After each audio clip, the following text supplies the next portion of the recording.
देखो, ये पूरी तरह से ढक गई है ना? नहीं दीदी, देखिए यहाँ पर अभी जगह खाली है। अरे हाँ, लो, इसे भी मैंने काउंटर से ढक दिया। अच्छा, अब मुझे ये बताओ कि इस कॉपी को पूरी तरह से ढकने के लिए मैंने इसकी सतह पर कितने काउंटर्स रखे हैं? 1 2 3 4 5 6 7 8 9 10 11 12 13 14 15 16 17 18 19 20 20 काउंटर्स रखे हैं दीदी। बहुत अच्छे बच्चों। तो बच्चों, इस कॉपी की सतह को पूरी तरह से ढकने के लिए 20 काउंटर्स लगे हैं। यानी कि इस कॉपी की सतह ने 20 काउंटर्स के बराबर स्थान घेरा हुआ है और यही इस कॉपी का क्षेत्रफल है।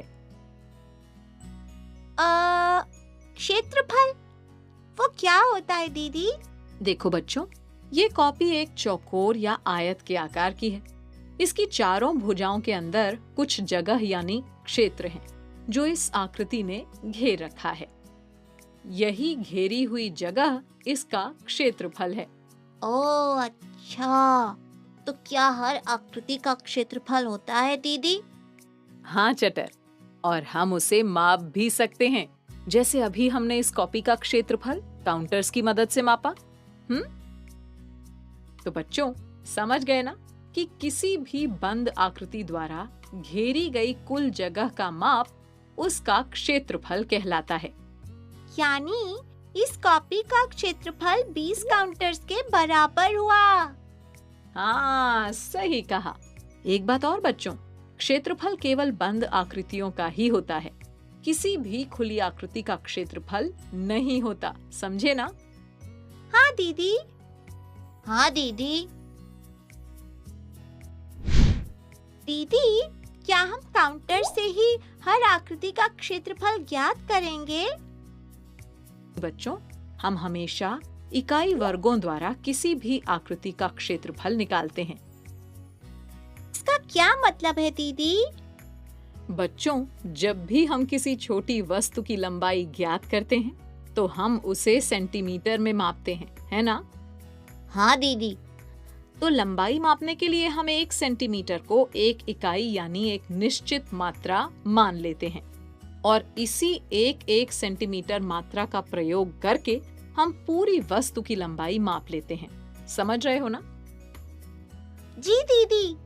इसी तरह क्षेत्रफल में हम एक वर्ग को एक इकाई मान लेते हैं।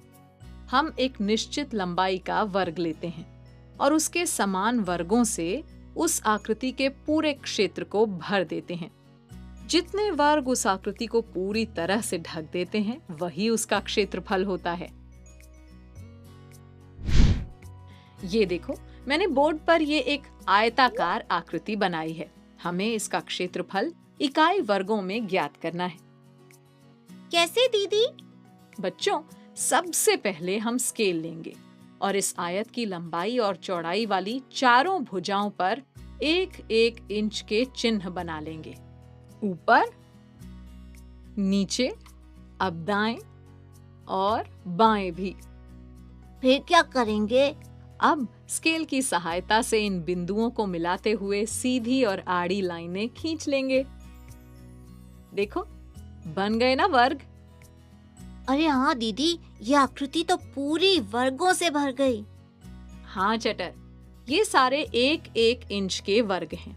अब बताओ, इस आकृति में कुल कितने वर्ग बने हैं?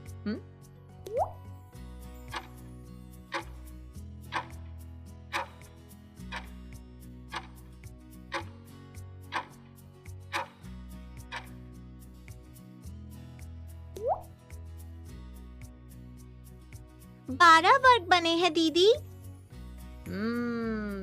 हाँ पटर, सही कहा। यानी इस आकृति का क्षेत्रफल 1 इंच के 12 वर्गों के बराबर है। तो आयत का क्षेत्रफल 12 इंच वर्ग होगा।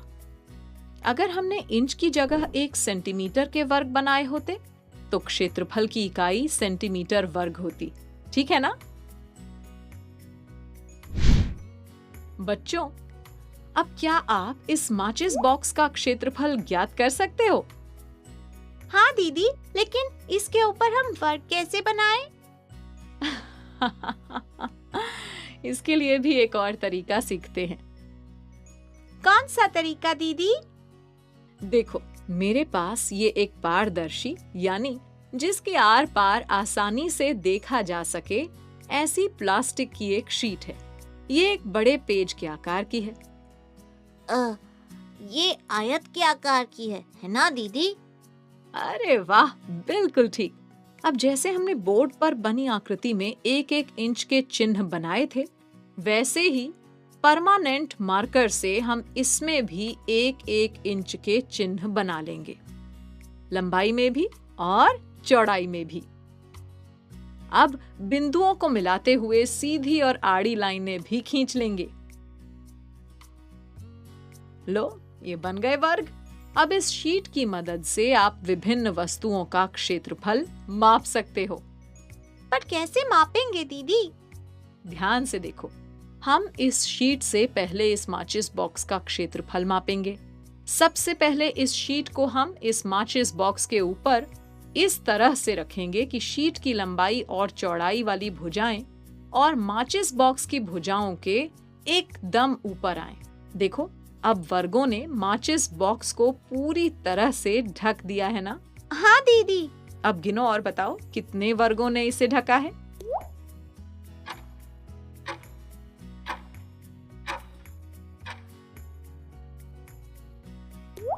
8 वर्गों ने। तो क्षेत्रफल कितना हुआ? इस माचिस बॉक्स का क्षेत्रफल हुआ 8 इकाई वर्ग। एकदम सही बच्चों, शाबाश। ये तरीका तो बहुत मजेदार है दीदी। हाँ बच्चों, एक बात और, आप सब शीट में एक एक सेंटीमीटर के छोटे वर्ग बनाकर उनकी मदद से भी आकृतियों के क्षेत्रफल को माप सकते हैं। समझे ना? जी दीदी। चलो, अब आप इस शीट की मदद से मेरे इस मोबाइल फोन का क्षेत्रफल ज्ञात करो। ठीक है संपर्क दीदी। सबसे पहले हम शीट को इस मोबाइल पर रख देंगे। ये हुए अरे पटर, हमने इसे सही से नहीं रखा है। शीट पर बनी लाइन को मोबाइल की सीमा के बिल्कुल ऊपर रखना है। हाँ चटर, बिल्कुल सही कहा तुमने। 1 2 3 4 5 6 7 8 9 10 11 12 13 14 15। दीदी, एक एक इंच के कुल 15 वर्गों ने इस मोबाइल की सतह को घेरा है। यानी